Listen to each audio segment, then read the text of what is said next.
Cuando una persona se siente amenazada, se activan unos núcleos en el cerebro que se llaman amígdalas. Siempre digo lo mismo, pero es que no quiero que haya confusión. Cuando hablo de amígdalas en el cerebro, no estas.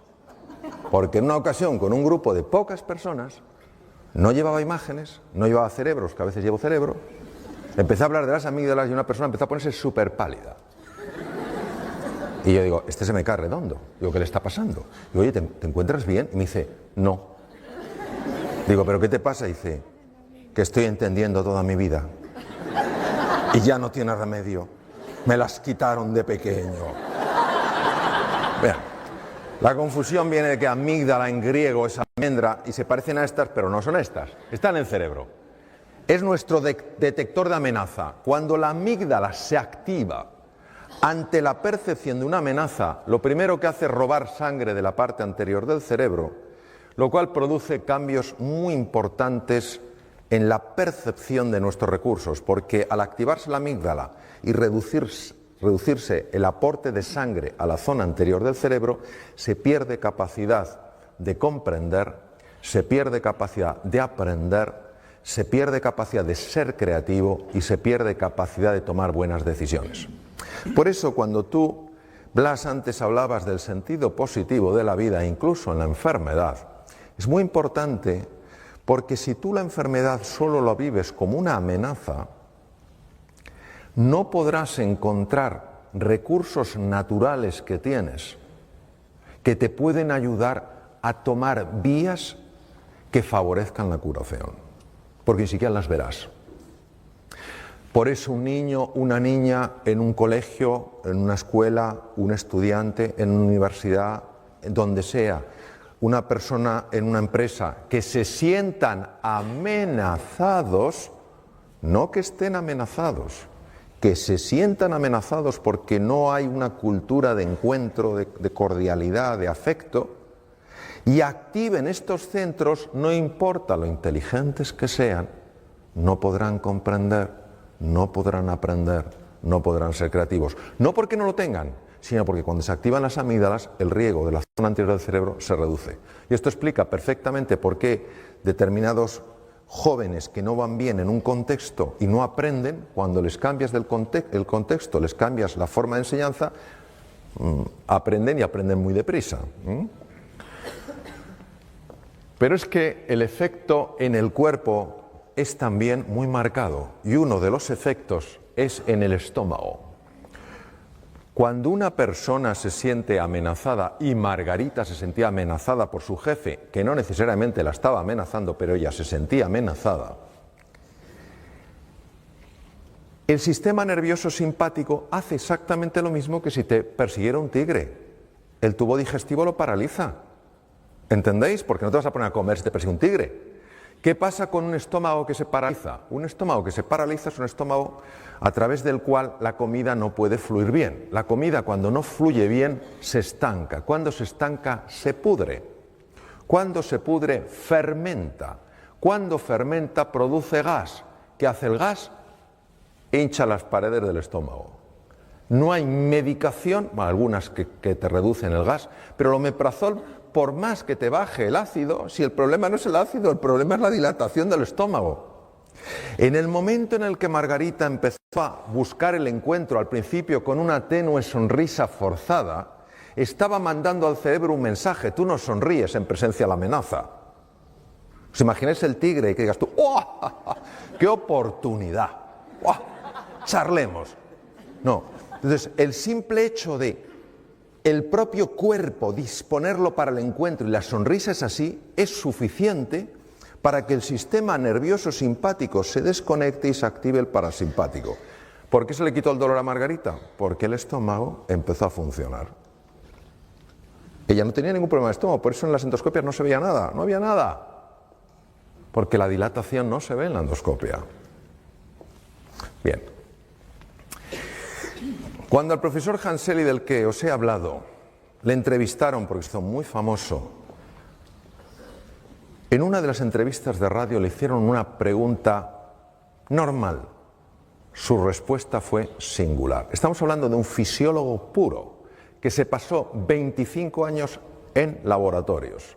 No estamos hablando de un místico, no estamos hablando de alguien, de un filósofo, no estamos hablando de un gran humanista, hablamos de un biólogo puro. Le preguntaron, profesor Shelley, ¿qué es lo que podemos hacer en una sociedad tan distresada? El distrés es el estrés negativo, como el de Margarita, el que daña. ¿Qué podemos hacer en una sociedad tan distresada para bajarlo? Contestación de Hans Shelley: ganarse el amor de su vecino. ¿Cómo es posible que este hombre fuera capaz de intuir cosas que se han descubierto muchos años después? Parte de la genialidad de él. Hoy en día sabemos que cuando una persona se encuentra con otra, con estos lazos de afecto, de cordialidad, de voluntad, de cooperación, automáticamente el cerebro produce una sustancia llamada beta-endorfina. Es un analgésico natural potentísimo. Capaz. Es como si tuviera algo y dijera, vuelve al centro, que te estás yendo. Capaz de reducir el dolor físico. Se sabe que es real, se sabe que es beta-endorfina real, no es algo imaginario, porque se bloquea con naloxona. Es decir, verdaderamente está bloqueando una molécula. Es decir, el ser humano en el encuentro experimenta menos dolor. Imaginaos el impacto que tiene esto en medicina. Tiene un impacto tremendo. Trabajo en un tema con niños con patologías malignas y esto es una cosa que estamos trabajando muchísimo. Hasta qué punto el encuentro, el sentirte apoyado, etcétera, verdaderamente tiene un impacto en la reducción del dolor, ¿no? Bien, pero lo siguiente que tampoco sabía el doctor Shelley, pero lo intuyó, fue que cuando dos seres humanos tienen esa voluntad de encontrarse, esa voluntad de cooperar, esa voluntad de colaborar, se libera en sangre una hormona llamada oxitocina. Las damas que estáis aquí diréis, esta hormona es mía. Yo soy mujer, yo he dado a luz, la lactación, todo lo que es el parto, la oxitocina, sí, pero también la tenemos los hombres y mujeres.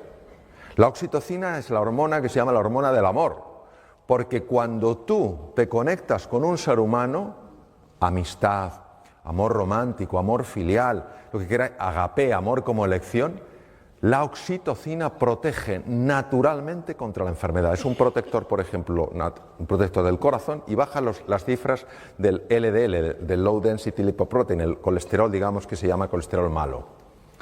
Este es uno de mis maestros, el profesor Richard Davidson, dirige el centro más sofisticado en el mundo de imagen cerebral en relación a estados de silencio, estados meditativos, etc. Y él ha demostrado a través de un ejercicio que se llama META, un ejercicio muy utilizado en el mundo del Namaste, que cuando una persona visualiza, como decías tú, Blas, visualiza el afecto, primero hacia sus seres queridos, luego a los menos queridos, y hace lo que puede con los nada queridos, pero hace ese esfuerzo. Él ha observado, es el primer científico en el mundo que lo ha podido observar, ha observado que la parte anterior del cerebro, que si os acordáis es la que se bloquea cuando la amígdala se activa, ¿os acordáis? Pues resulta que empieza a crecer en grosor, aumenta la neuroplasticidad, la formación de nuevas neuronas y es capaz entonces de neutralizar el miedo. Luego quiere decir que el antídoto natural del miedo es el amor, no es el valor. Es el amor. Cuando la amígdala que estaba activada se desactiva, la parte anterior del cerebro puede funcionar bien. Claro, esto tiene unas implicaciones enormes. Porque quiere decir que una persona que se siente amada, que se siente querida, es una persona que intelectualmente va a funcionar mejor. Y una persona que se siente humillada, que se siente avergonzada, que se siente empequeñecida, intelectualmente va a funcionar peor, porque esos estados de ánimo están afectando al funcionamiento de su cerebro. Estas otras cosas las que se ha demostrado, otros investigadores, que cuando una persona se siente amenazada, los dos lados del cerebro no se llevan bien. Sabéis que tenemos dos hemisferios, ¿verdad? Es como una nuez, el izquierdo y el derecho. Pues se ha visto que cuanto más amenazada se siente una persona, más lateralización se produce, es decir, menos hablan entre sí los dos hemisferios. ¿No os parece que lo lógico sería que ya que tenemos dos hemisferios, por lo menos se lleven bien? Parece de cajón. Pues no, se llevan mal. ¿Cuál es el problema? El problema es que el lado izquierdo, el hemisferio izquierdo, es muy bueno en unas cosas. Es muy bueno en razonamiento lineal.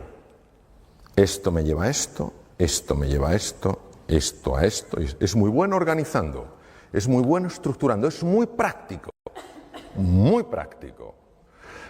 muy organizado, muy fiable en eso. Pero el hemisferio derecho es mucho más imaginativo. El hemisferio derecho además es el que tiene más conexión con el cuerpo físico. El hemisferio derecho es la puerta al inconsciente. Claro, nosotros necesitamos a los dos. Necesitamos al soñador y al hacedor. Necesitamos al imaginativo y al práctico. Necesitamos a los dos. Cuando una persona se siente amenazada, los dos hemisferios se desenganchan. Curioso. A nivel del corazón, se ha visto que el amor, el desarrollar este deseo, no pensemos en un amor azucarado, te amo. No, estamos hablando de algo como forma de ser y de estar en la vida, muy en la línea de lo que tú has comentado, Blas, es decir, tu deseo de siempre buscar lo mejor en la otra persona y por supuesto en ti. Cuando tú haces eso, se observa algo interesantísimo. Nosotros para ver el ritmo del corazón usábamos el electrocardiograma, pero resulta que es muy vasto para medir la dimensión de la que os voy a hablar. Y ahora existe una metodología mucho más fina que permite ver lo que se llaman las alteraciones finas del ritmo cardíaco. Y observamos, por ejemplo, que cuando una persona está estresada porque se siente amenazada, aunque el electrocardiograma parezca normal, cuando tú lo haces mucho más fino, la lupa es mucho más precisa, observas las enormes irregularidades. Pero cuando la persona activa el otro sistema, el parasimpático, que es el que se activa en el encuentro, fijaros qué ritmo más curioso toma el corazón. Esto se ha asociado con mayor longitud de vida. Se llama coherencia cardíaca. La coherencia cardíaca hace que el corazón funcione mejor y el corazón tiene su propio cerebro, Emite un campo electromagnético hasta 3 metros de distancia, se ha medido. Y está alterando todas las células del cuerpo. Que el corazón funcione así está afectando a todas las células. El sistema parasimpático, que es el sistema del encuentro, opuesto al simpático, no es que el parasimpático sea bueno, es que cuando este está demasiado activo, ya hemos visto lo que pasa, la sensación de amenaza. Cuando el parasimpático empieza a dominar un poco el juego, aumenta la capacidad de hacer frente a las infecciones, porque se potencia el sistema inmune. Entonces, muy importante cara a la enfermedad. Se reduce la producción de radicales libres. Veréis, un radical libre, nosotros sabéis que usamos el oxígeno para producir energía, pero pagamos un precio. Lo mismo que para venir aquí de Alicante ha habido que ir por una carretera de peaje y se paga un precio, y preferirías no pagarlo, pero si no pasas por ahí, para poder utilizar oxígeno y obtener energía pagamos un precio. Ese precio es la producción de unas cosas que se llaman radicales libres. ¿Qué es un radical libre? El radical libre es una molécula muy inestable que le falta un electrón y necesita robar el electrón. ¿Cómo roba el electrón? Bombardeando otras células para robarle los electrones. Esto genera muerte celular, daño en pared celular, en membrana celular, envejecimiento temprano y mutaciones. Pues el encuentro, la activación del parasimpático, reduce la producción de radicales libres. Lo que veis ahí en las puntitas de los cromosomas se llaman los telómeros, y uno de los descubrimientos más importantes que se han hecho jamás en genética. El telómero se descubrió con microscopía electrónica. En los extremos de los cromosomas, lo que veis en color rojo, no se sabía muy bien lo que hacía. Los cromosomas son como unos estuches donde está el ácido, el DNA, el ácido desoxirribonucleico enrollado, el material genético. Cada vez que una célula se divide, tiene que duplicar los cromosomas para que a cada célula hija vaya el mismo número de cromosomas. En ese proceso el telómero se adelgaza. Si el telómero se adelgaza más allá de un cierto nivel, la célula ya no se puede reproducir. Si no se puede reproducir, una vez que esa célula llegue a su tiempo de vida, se muere. Es decir, la base del envejecimiento y la destrucción de los tejidos. Sorprendentemente, observaron que algo misterioso reparaba los telómeros y no sabían lo que era. Hasta que una investigadora australiana y un equipo de investigadores norteamericanos, la doctora Elizabeth Blackburn, demostró que es una estructura enzimática llamada la telomerasa. 2009 es el año en el que ella ganó el Premio Nobel de Medicina y Fisiología por el descubrimiento de la telomerasa. Elizabeth Blackburn estudió a madres que tenían niños con patologías cerebrales que exigían una atención constante. Algunas de estas madres tenían la ayuda de sus maridos, de la comunidad, pero había algunas que estaban totalmente solas haciendo frente a ese desafío. Habían volcado toda su vida en el cuidado de su hijo, de su hija, que había nacido así, ¿vale? Localizó a estas madres que se sentían solas en su lucha. Les extrajo sangre y midió tamaño de telómeros y cifra de telomerasa. Tamaño de los telómeros era muy bajo, cifras de telomerasa bajas. Esto, la implicación, es un acortamiento de la vida. ¿Entendéis por lo que he explicado? Se le ocurrió que a todas esas madres que ella había localizado de motu propio, ponerlas en contacto para que hablaran, para que pudieran compartir sus penas y sus alegrías, para sentirse comprendidas. De nuevo la presencia del encuentro, del amor. Meses después, Elizabeth Blackburn volvió a sacarle sangre.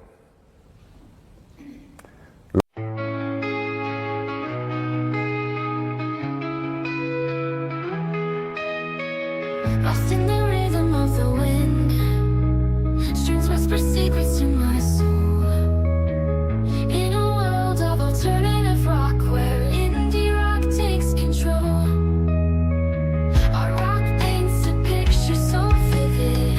Your female vocals sing so sweet, melodic tones that captivate. In this experimental retreat, deep within the music's embrace, I find solace in this space where the lyrics intertwine with the beats of time.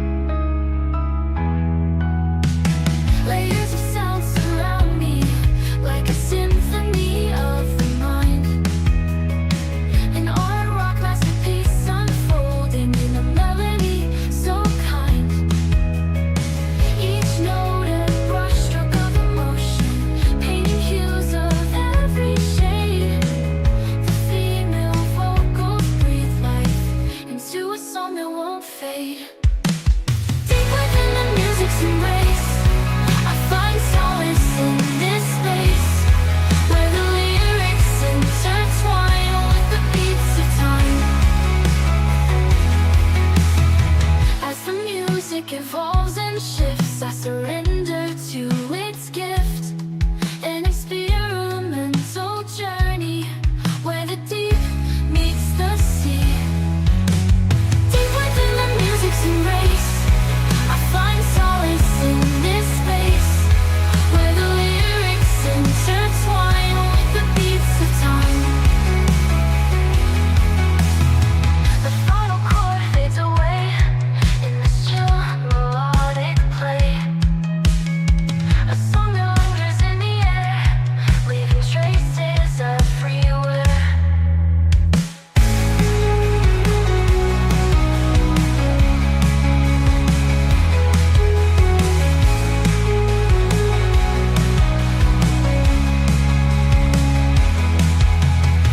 Layers of sound surround me like a symphony of the mind.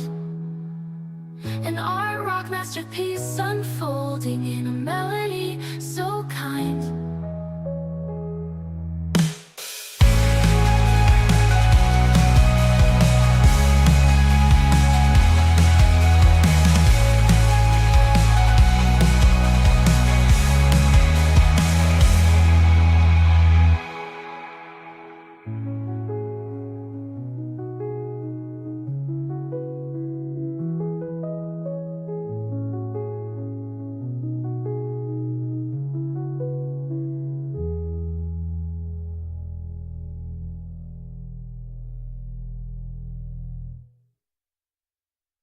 Los telómeros tenían longitud normal y la cifra de telomerasa se había normalizado. El centro más importante del mundo de investigación en monos, el mono que se utiliza ahora es el macaco, que es el mono que parece que ha hecho la mili, porque tiene el pelo como rasurado así, ¿sabes? Por el chimpancé ya prácticamente no se utiliza, lógicamente. Entonces, el centro más importante del mundo está en Estados Unidos. Hicieron la prueba de separar a monitos de sus madres y de sus familias y criarlos solos. Los monitos se volvieron muy agresivos y bloquearon la expresión de dos genes, bueno, un montón de genes, pero de dos familias de genes. La familia de genes que protege de las infecciones el sistema inmune, cada vez estaban malos, cada 2 por 3, y genes que afectan al desarrollo de la inteligencia del simio. Era la primera vez que se documentaba que la falta de afecto tenía este impacto. Entonces eligieron una pareja de monos ya adultos muy cariñosos, muy achuchones, como vosotros los de Cambi, de abrazo. Entonces pusieron a esos monitos que no habían expresado genes de la inteligencia de simio ni genes del sistema inmune a interaccionar con estos monos amables y cariñosos. Meses después, estos monos habían transformado su conducta, mucho más sociables, los pequeños, más sociables, pero es que además les sacaron sangre y vieron que ahora sí expresaban los genes de protección del sistema inmune y los genes de desarrollo intelectual en el macaco, que hace que resuelvan cosas que si no, no pueden. Impresionante. Es decir, nunca es tarde para amar y nunca es tarde para esperar un efecto del amor. No importa el pasado que una persona haya tenido.